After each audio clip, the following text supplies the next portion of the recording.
아직도 많은 선생님들이 첫 내림굿을 하면서 신당을 모셔줄 때 대부분 탱화나 등불이라고 그러죠. 신상이라고 그러죠. 저는 그림이나 인형이라고 표현을 하는데, 그림이나 인형을 모시면 눌린다, 못 불린다, 그렇게 말씀하시는 분들이 아직도 많이 계시는 것 같아요. 특히 부처님을 모시면 눌린다, 신상, 등불, 산신할아버지, 장모님, 대신할머니, 불살머니 이런 신상을 모시면 눌린다, 애동들은 종합탱화를 모시면 안 된다, 이렇게 말씀을 하시면서 대부분들 글문을 모셔주는 분들이 많아요. 또 신상을 안 모시고 꽃으로 대신해서 모셔주는 분들이 많은데, 근데 내가 이제 막상 무당이 돼서 신당을 꾸미고 이제 손님을 받고 생활을 하다 보면은 어느 순간 나도 장군님처럼 산신할아버지처럼 불살머니 같은 이런 인형들을 모시고 싶은 마음이 들어갈 때가 있어요.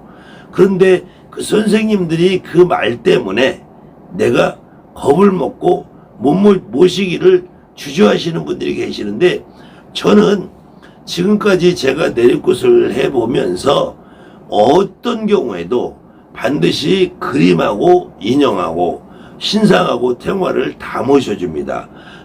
특히 애동이라고 해서, 애동이라고 해도 글문으로 있으면은 굉장히 저는 좀 촌스러운 느낌이 들더라고요.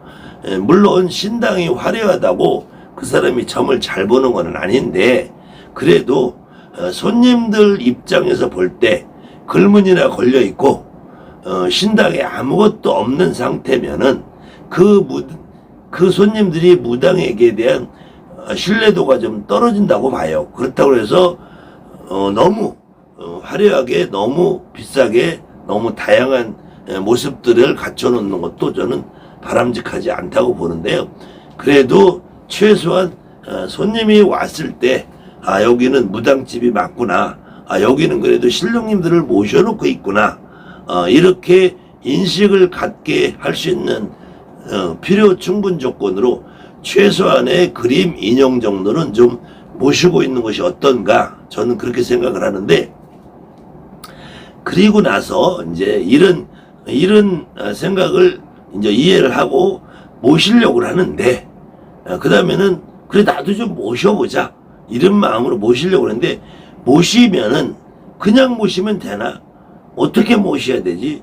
저만신기라는 걸 해야 되나? 저렇게 모셔놓고 내가 뭔가를 해야 되나? 경문을 읽어야 되나? 아니면 선생님을 모셔서 저만신기라는 걸 해야 되나? 이렇게 생각을 하시는 분이 아마 대부분일 거예요. 그런데 저는 단언코 점안식이라는 의미는 아무 의미가 없다. 그렇게 모시고 싶은 마음이 들어가시는 분은 제 말을 듣고 그냥 모시세요.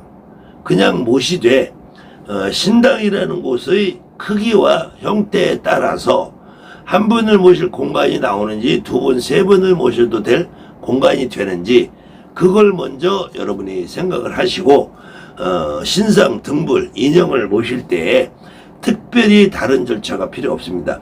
그냥 모시세요. 그냥. 다만 그래도 내가 그걸 모시고 싶은 마음이 들 때에는 장군님처럼 어떤 분이 내가 있는데 나를 대용 삼아 대신할 어떤 인형을 좀 모셔다오, 나를 대신할 어떤 등불을 모셔다오, 이런 느낌이 내 몸 안에 있다는 거예요.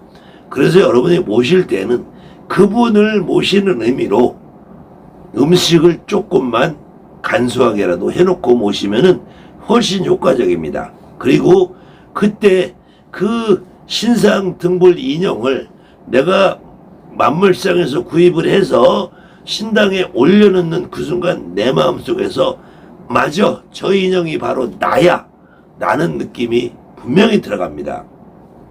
그래서 올려놓고 술이라도 한 잔 따라 놓고 과일이라도 떡이라도 한 점씩 놓고 있으면은 분명히 여러분들이 모셔놓은 그림이나 인형에서 내 몸에 있는 우리 조상님 중에 할머니, 할아버지 어떤 분이 분명히 느껴져요.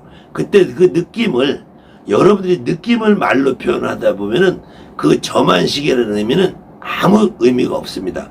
그래서 용기를 가지시고 그냥 모시기 바랍니다.